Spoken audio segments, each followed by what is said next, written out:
ಅಯೋಧ್ಯ ಕೇವಲ ಹಿಂದೂಗಳ ಪುಣ್ಯಕ್ಷೇತ್ರ ಮಾತ್ರ ಅಲ್ಲ. ಅಯೋಧ್ಯೆ ಅಂದರೆ ಭಾರತೀಯರ ಆತ್ಮಕ್ಕೆ ಒಂದು ಗೌರವ. ಯುಗ ಯುಗಗಳಿಂದ ಭಾರತೀಯರನ್ನು ನಡೆಸುತ್ತಿರುವಂಥ ಒಂದು ಮಹೋನ್ನತ ಸ್ಥಳ ಈ ಒಂದು ಸ್ಥಳ.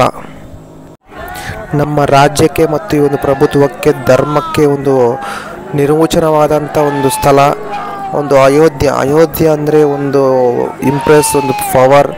ಸೊ ನಮ್ಮ ಇಂಡಿಯಾದ ಒಂದು ಗೌರವ, ಭಾರತದ ಗೌರವ. ಶ್ರೀರಾಮಚಂದ್ರ ಜನ್ಮ ನೀಡಿದಂಥ ಒಂದು ಪುಣ್ಯ ಸ್ಥಳ ಅಯೋಧ್ಯ. ಸೊ ಹನುಮಾನ್ಗಡೆ ನೋಡಿ ಹೇಗಿದ್ದಾರೆ ಜನ ಎಲ್ಲ ನೋಡಿದ್ರ.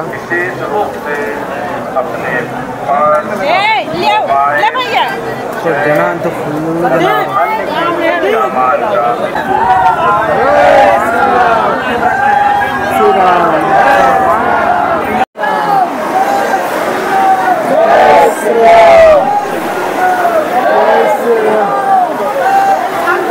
ಜಯ ಶ್ರೀರಾಮ್.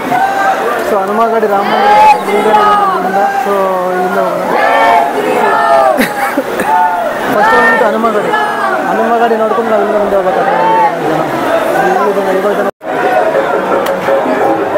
ರಾಮಗಡಿ ಇದೆಲ್ಲ ನೋಡಿ. ರಾಮಗಡಿ ಸೊ ಇದೆಲ್ಲ ಬಂದ್ಬಿಟ್ಟು ಹನುಮಾನ್ ಚಾಲೀಸ ಇದೆ. ಹನುಮಾನ್ ಚಾಲೀಸ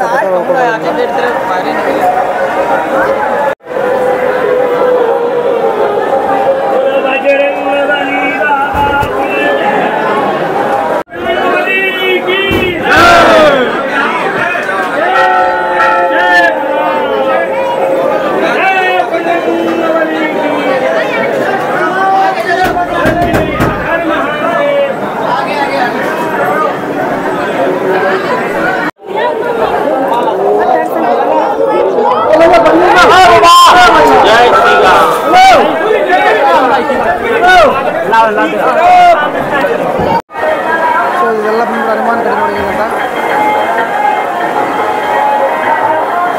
ಹನುಮಗಡಿ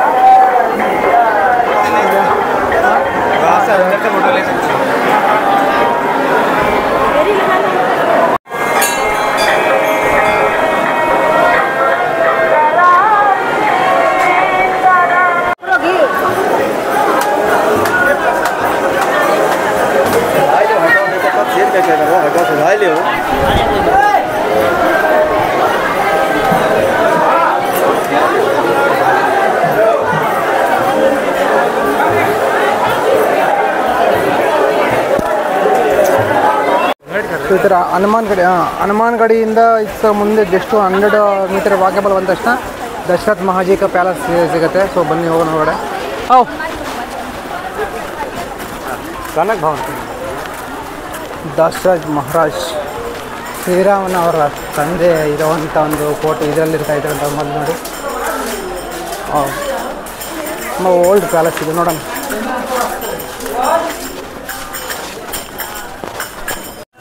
ಸೊ ಸ್ಲೀಪರ್ ಬಂದ್ಬಿಟ್ಟು ಇಲ್ಲಿಂದಲೋ ಇಲ್ಲ ಒಳಗಡೆ ಇಲ್ಲೇ ಬಿಡ್ಬೇಕು ನಾವು. ದಶರಥ ಮಹಾರಾಜ್ ಇರುವಂಥ ಒಂದು ಪ್ಯಾಲೇಸ್ ಇದು.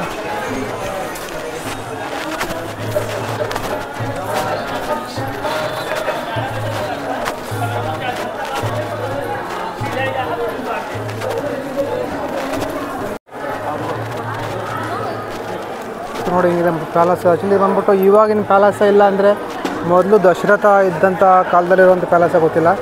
ಯಾಕಂದರೆ ಅದೇ ಥರ ಇದೆ ಸೇಮ್ ಎಲ್ಲ. ಸೊ ಅದಾಗ ಬಂದ್ಬಿಟ್ಟು ಸ್ಟ್ರಕ್ಚರ್ ಚೇಂಜ್ ಮಾಡ್ದಂಗಿದ್ದಾರೆ ಅಷ್ಟೇ. ನೋಡಿ ಇಲ್ಲಾಂದರೆ ಹೊಸದಾಗಿ ಕಟ್ಟಿದೆ.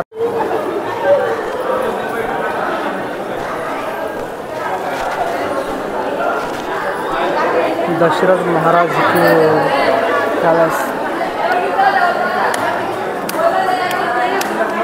ಆರ್ಕಿಟೆಕ್ಚರ್ ನೋಡಿ ಯಾವ ಥರ ಇದೆ ಅಂದ್ಬಿಟ್ಟು.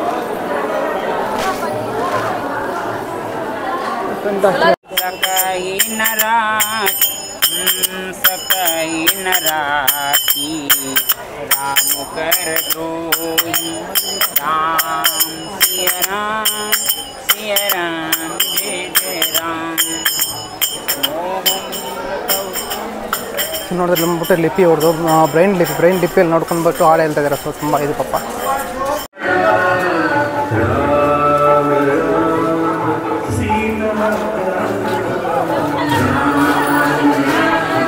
ಇದು ನಾವು ರಾಮ ಮಂದಿರ ಎಂಟ್ರಿ ಆದ ತಕ್ಷಣ ಇದು ಮೈನ್ ಗೇಟ್ ಎಂಟ್ರಿ ಇದು.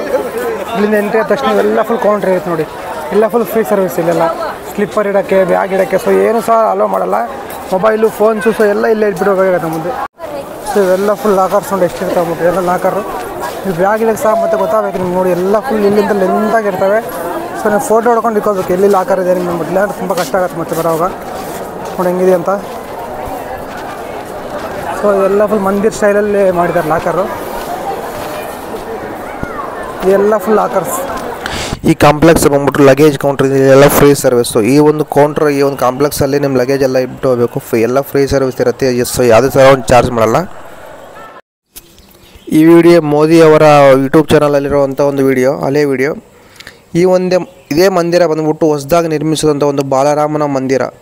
1728ರಲ್ಲಿ ಸ್ಟಾರ್ಟ್ ಆದಂಥ ಒಂದು ರಾಮ ಮಂದಿರ ವಿವಾದವನ್ನು 2019 ಸುಪ್ರೀಂ ಕೋರ್ಟ್ನ ತೀರ್ಪಿನಿಂದ ಮುಗಿಯಿತು. ಈ ಮಧ್ಯದಲ್ಲಿ ಏನಾಗಿದೆ ಅಂದ್ಬಿಟ್ಟು ಸೊ ನಿಮ್ಗೆಲ್ರಿಗೂ ಗೊತ್ತಿದೆ.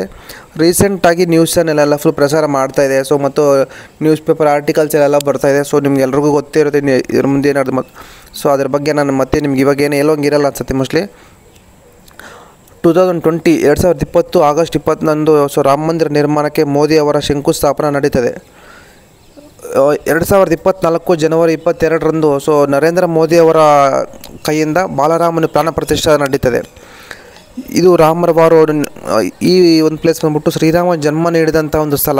ಇಲ್ಲಿ ಅದಕ್ಕೆ ಬಾಲರಾಮನ ಪ್ರತಿಷ್ಠಾಪನೆ ಮಾಡ್ತಾರೆ. ಸೊ ಇಲ್ಲಿ ಬಂದ್ಬಿಟ್ಟು ಶ್ರೀರಾಮ ಮಾತ್ರ ಇರ್ತಾರೆ. ಇಲ್ಲಿ ಸೀತೆ, ಲಕ್ಷ್ಮಣ, ರಾಮ. ಸೊ ಇಲ್ಲಿ ಬಂದ್ಬಿಟ್ಟು ಸೀತೆ, ಲಕ್ಷ್ಮಣ, ಹನುಮ ಯಾರು ಇರಲ್ಲ. ಓನ್ಲಿ ಫಾರ್ ಶ್ರೀರಾಮ ಮಾತ್ರ ಇರ್ತಾರೆ. ಯಾಕಂದರೆ ಶ್ರೀರಾಮ ಜನ್ಮ ನೀಡಿದಂಥ ಒಂದು ಸ್ಥಳ, ಶ್ರೀರಾಮನ ಜನ್ಮಭೂಮಿ. ಅದಕ್ಕೆ ಇಲ್ಲಿ ಶ್ರೀರಾಮನ ಮಾತ್ರ ಇರ್ತಾನೆ. ಟೆಂಪಲ್ ಆದರೂ ಇದೆ ಗುರು, ಏನಾದರೂ ಟೆಂಪಲ್ ಇದೆ ಗುರು. ಒಂದೇ ಒಂದು ಸ್ಟೋನ್ ಎಲ್ಲ ಒಂದು ಕಲ್ಲಲ್ಲಾದರೂ ಮಾಡಿದ್ದಾರೆ. ಸೊ ಈ ನೋಡಿ ಇದೇ ಥರ ಕಲ್ಲು ಇಲ್ಲೆಲ್ಲ ಇದೆಯಲ್ಲ, ಇದೇ ಥರ ಸ್ಟ್ರಕ್ಚರ್ ಇದೆ ಸೇಮ್ ಕಲ್ಲಲ್ಲಿ. ಟೆಂಪಲ್ ಮಾತ್ರ ಹೇಳೋಕ್ಕೆ ವರ್ಣಿಸೋಕ್ಕೆ ಆಗಲ್ಲ ಆ ಥರ ಟೆಂಪಲ್. ಈ ಒಂದು ನಮ್ಮ ಇಂಡಿಯಾದಲ್ಲೇ ಒಂದು ಅದ್ಭುತವಾದ ಟೆಂಪಲ್ ಅಂದರೆ ಅದು ರಾಮ ಮಂದಿರ ಅನ್ಬೋದು. ಯಾಕಂದರೆ ಈಗಿನ ಕಾಲದಲ್ಲಿ ಇದಕ್ಕೆ ಆಯ್ಕೆ ಬಂದ್ಬಿಟ್ಟು ಸುಮಾರು 1000 ವರ್ಷಗಳಾದ್ರೆ ಇದಕ್ಕೆ ಆಯ್ಸಿದೆ ಅಂತ ಅಷ್ಟೊಂದು ಇದಾಗಿದೆ. ಯಾಕಂದರೆ ಸ್ಟೋನ್, ಸಿಮೆಂಟ್ ಆಗಲಿ, ಯಾವ ಥರ ಒಂದು ಕೆಮಿಕಲ್ ಆಗಲಿ ಏನು ಯೂಸ್ ಮಾಡಿಲ್ಲ, ಬರೀ ಕಲ್ಲಲ್ಲಿ ಮಾತ್ರ ಕಟ್ತಾ ಇದ್ದಾರೆ. ಇನ್ನೂ ಟೆಂಪಲ್ ಇನ್ನೂ ಎಲ್ಲ ಫುಲ್ ಕವರ್ ಆಗೋಕ್ಕೆ ಇನ್ನೂ ಸುಮಾರು ವರ್ಷಗಳೇ ಬೇಕಾಗುತ್ತೆ. ಇವಾಗ ಇನ್ನೂ ಜಸ್ಟ್ ಒಂದು 30-40% ಮಾತ್ರ, ಇನ್ನೂ 70% ಇನ್ನೂ ವರ್ಕೆಲ್ಲ ಪೆಂಡಿಂಗ್ ಇದೆ ಗೊತ್ತಾ. ಸೊ ಇವಾಗೆಲ್ಲ ಫುಲ್ ಕ್ರೈನು ಎಲ್ಲ ಬಂದ್ಬಿಟ್ಟು ಇವಾಗೆಲ್ಲ ಮಾಡ್ತಾಯಿದ್ದಾರೆ ವರ್ಕೆಲ್ಲ. ಇನ್ನೂ ಅಷ್ಟೊಂದು ಕಂಪ್ಲೀಟ್ ಆಗಿಲ್ಲ, ವರ್ಕೆಲ್ಲ ಇವಾಗ ನಡೀತದೆ. ಸೊ ನಿಮಗೆ ಟೆಂಪಲ್ ನೋಡ್ಸೋಕ್ಕೆ ಆಗಲ್ಲ ಇಲ್ಲಿಂದ ಬಂದ್ಬಿಟ್ಟು. ಇದು ಬಂದ್ಬಿಟ್ಟು ವಾಲ್ಮೀಕಿ ಮಹರ್ಷಿ ಗೊತ್ತಾ, ವಾಲ್ಮೀಕಿ ಅವರು. ಸೊ ಈ ಒಂದು ರಾಮ ಮಂದಿರ ಬಗ್ಗೆ ಹೇಳ್ಬೇಕು, ರಾಮ ಜನ್ಮಭೂಮಿ, ಈ ಒಂದು ಮಂದಿರ ಬಗ್ಗೆ ಏನಾದರೂ ವರ್ಣಿಸೋಕ್ಕೆ ಆಗಲ್ಲ, ಆ ಥರ ಇದೆ ಈ ಒಂದು ಮಂದಿರ ಮಾತ್ರ. ಸೊ ಈ ಒಂದು ಸ್ಟ್ರಕ್ಚರ್ ಆಗಿರ್ಬೋದು, ಯಾವ ಥರ ಬಿಲ್ಡ್ ಮಾಡಿದ್ದಾರೆ ಗೊತ್ತಾ ಸ್ಟ್ರಕ್ಚರ್ ಹಂಗೆ. ಸೊ ನಿಜವಾಗ್ಲೂ ರಿಯಲಿ ಫ್ಯಾಂಟಾಸ್ಟಿಕ್ ಅಂದರೆ ಫ್ಯಾಂಟಾಸ್ಟಿಕ್ ಟೆಂಪಲ್ಲು.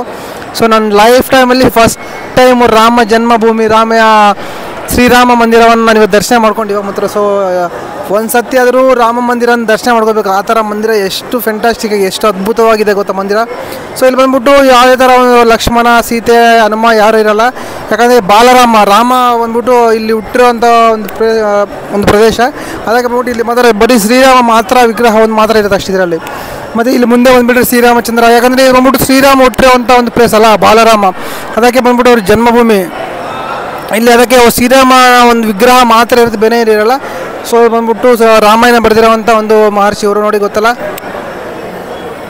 ಶ್ರೀರಾಮನು ತನ್ನ ಕೊನೆಯ ಕ್ಷಣಗಳನ್ನು ಕಳೆದಂತಹ ಒಂದು ಸ್ಥಳ ಸರಿಯು ನದಿ. ಈ ಒಂದು ಸರಿಯು ನದಿ ಬಂದ್ಬಿಟ್ಟು ಸರಿಯು ಘಾಟ್ ಇದು. ಶ್ರೀರಾಮನು ತನ್ನ ರಾಜ್ಯವನ್ನು ಲವಕುಶಗೆ ಹಂಚಿಬಿಟ್ಟು ತನ್ನ ಕೊನೆಯ ಕ್ಷಣಗಳನ್ನು ಈ ಒಂದು ಸ್ಥಳದಲ್ಲಿ ಕಳೆದಂತಹ ಒಂದು ಪ್ಲೇಸ್ ಸಮಯ.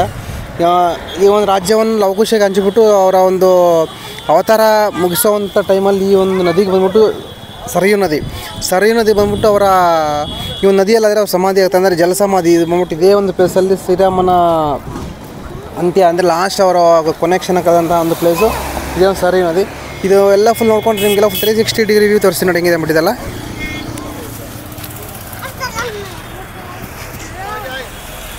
ಸೊ ಇದರಿಂದ ನೋಡ್ಕೊಂಡು ನೋಡಿ ಎಲ್ಲ ಬಂದ್ಬಿಟ್ಟು ಸರಿಯು ನದಿ ಥರ ಇದೆ.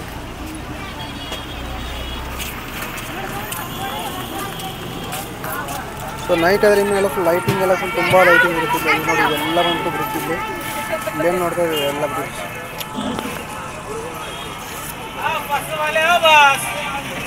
ಇಲ್ಲೆಲ್ಲ ಫುಲ್ ನೈಟಲ್ಲಿ ಎಲ್ಲ ಫುಲ್ ಲೈಟಿಂಗ್ ಎಲ್ಲ ಹಾಕ್ತಾರೆ. ನೈಟ್ ಇಲ್ಲಿಂದ ಅಂದರೆ ಫ್ಯಾಂಟಾಸ್ಟಿಕ್ ಇರ್ತೀವಿ ಮಾತ್ರ ಇದ್ರ.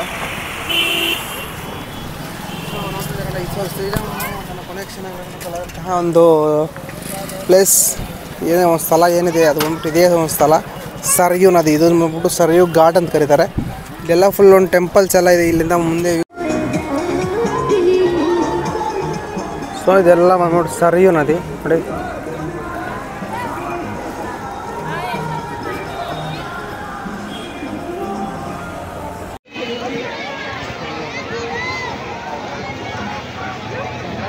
ಸೊ ಇದೆಲ್ಲ ಬಂದ್ಬಿಟ್ಟು ಸರಯೂ ನದಿ. ಅಯೋಧ್ಯೆಗೆ ಯಾವ ಥರ ರೀಚ್ ಆಗಬೇಕು, ಅಯೋಧ್ಯೆ ಎಲ್ಲಿದೆ, ಮತ್ತು ಅಯೋಧ್ಯೆಯಲ್ಲಿ ನಾವು ಸ್ಟೇ ಎಲ್ಲಿ ಮಾಡಬೇಕು, ಅಯೋಧ್ಯೆಯಲ್ಲಿ ಫುಡ್ ಯಾವ ಥರ ಇರುತ್ತೆ ಅಂದ್ಬಿಟ್ಟು ಅದ್ರ ಬಗ್ಗೆ ನಾನು ಒಂದು ಸಪ್ರೇಟ್ ವೀಡಿಯೋ ಮಾಡ್ತೀನಿ, ಒಂದು ಸಪ್ರೇಟ್ ಬ್ಲಾಗ್ ಮಾಡ್ತೀನಿ. ಸೊ ಕಮಿಂಗ್ ಸೂನ್ ಸಿಗೋಣ, ಒಂದು ಒಳ್ಳೆ ವೀಡಿಯೋ ಇಂದ ನಾಳೆ ಸಿಗೋಣ. Thank you so much.